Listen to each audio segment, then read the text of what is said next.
Welcome, students. Settle in, grab your notebooks, and clear your minds. Today, we are taking a really fascinating deep dive into one of the most transformative and, let's be honest, turbulent eras in the history of the subcontinent. We're talking about the Delhi Sultanate. We're going to examine exactly how this immense power structure was built, piece by piece, and look closely at the incredibly dynamic rulers who shaped it. Okay, let's dive into this.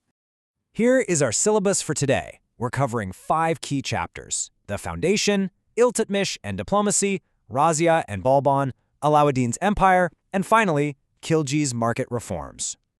All right, Section 1, Foundation. Let's look at the roots of the Sultanate. You know, those early days? Incredibly unstable. We're talking about the sheer chaos emerging right after Muhammad Ghori's death in 1206. Now, before we get completely lost in the historical weeds, I want you to have the big picture timeline firmly in your minds. The Delhi Sultanate isn't just one continuous royal family. It's actually a succession of 5 distinct dynasties, spanning over 3 centuries. We start with the Slave Dynasty, also known as the Mamluk Dynasty, in 1206. That's followed by the Khiljis, the Tughlaqs, the Sayyids, and finally the Lodi Dynasty, wrapping up in 1526.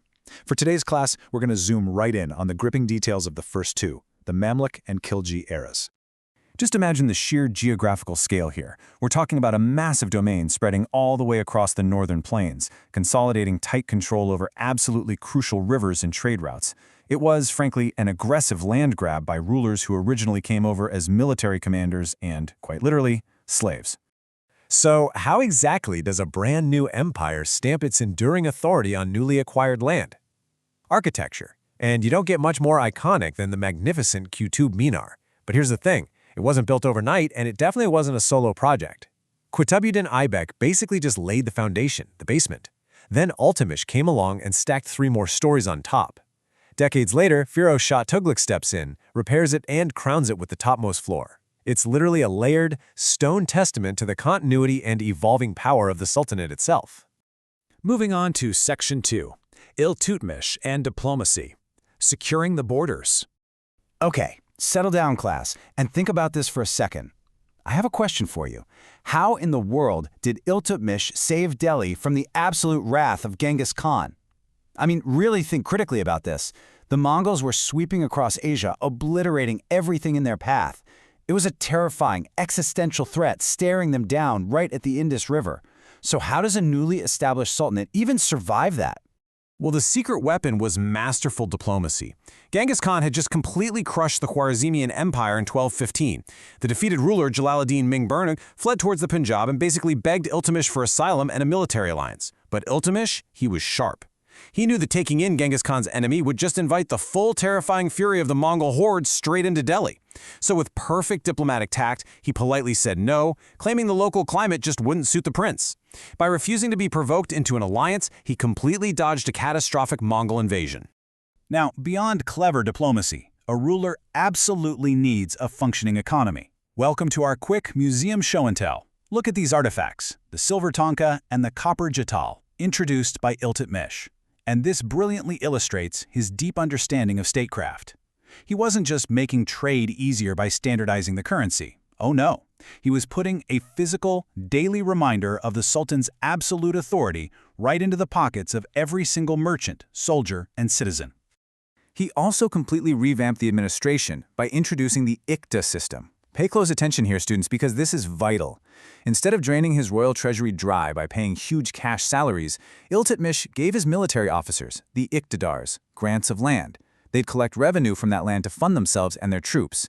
On top of that, he created the Chahalgani, an official nobility made up of 40 loyal Turkic slaves. Now, it was a totally brilliant move for short-term stability, but as we're going to see, it set the absolute perfect stage for some brutal internal conflicts later on. All right, Section 3, Razia and Balban, breaking orthodoxies and iron fists. Listen to this primary source quote from the contemporary historian Minhaj-e-Siraj. Writing about Iltutmish's designated heir, he noted, "The king was completely immersed in luxury. Therefore, Razia was more capable and qualified than her brothers. You guys, this wasn't just some casual observation. It was the justification for a massive shift in history. Razia Sultana shattered every single established gender norm of her era to ascend the throne, becoming the first and only female ruler of the Delhi Sultanate. And sure, her reign was cut short by scheming nobles, but her sheer administrative capability remains a legendary chapter in our records. So, the crucial point is, that nobility that Jahal Ghani group Iltutmish created, they got way too powerful, constantly plotting against the crown. Enter Ghiyasuddin Balban. He realized the monarchy was losing its prestige, and his solution was just utter ruthlessness. He systematically annihilated the power of the Jahal Ghani. He set up a completely separate military department, the Diwani Ars, and to elevate the king to a near-divine, unquestionable status, he forced those arrogant nobles to perform sijda, prostrating on the ground, and paibos, actually kissing the king's feet.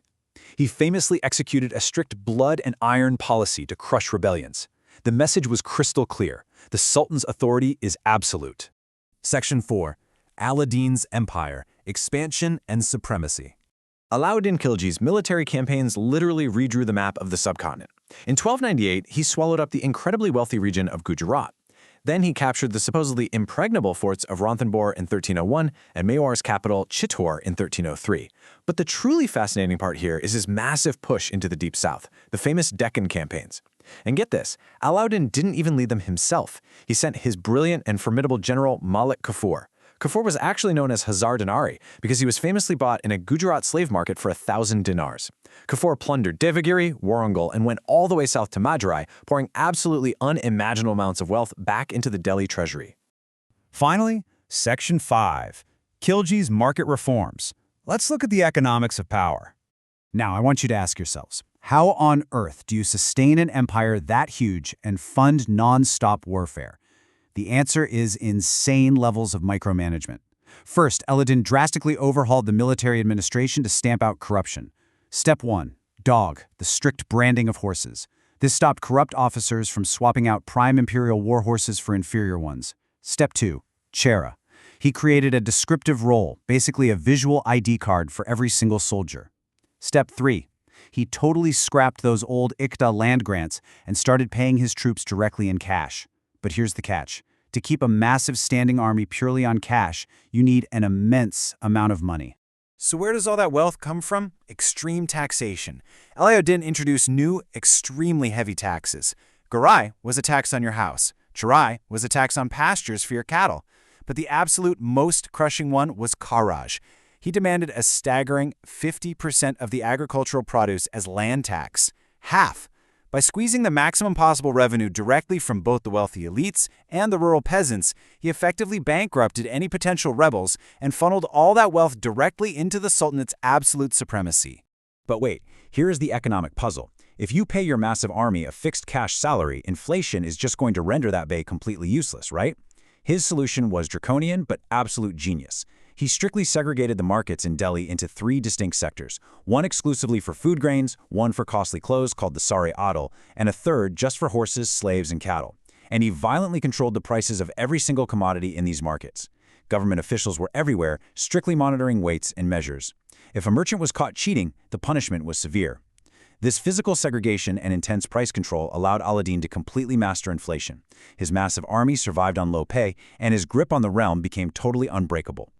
And that, students, brings us to the end of today's deep dive. But before you pack up, I want to leave you with one final provocative thought to chew on after class.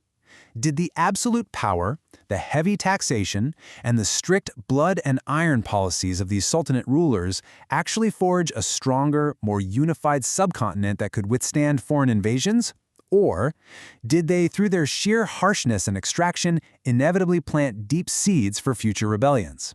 Thank you so much for attending today's class. Keep studying these historical facts, review your notes, and I will see you all for the next lecture.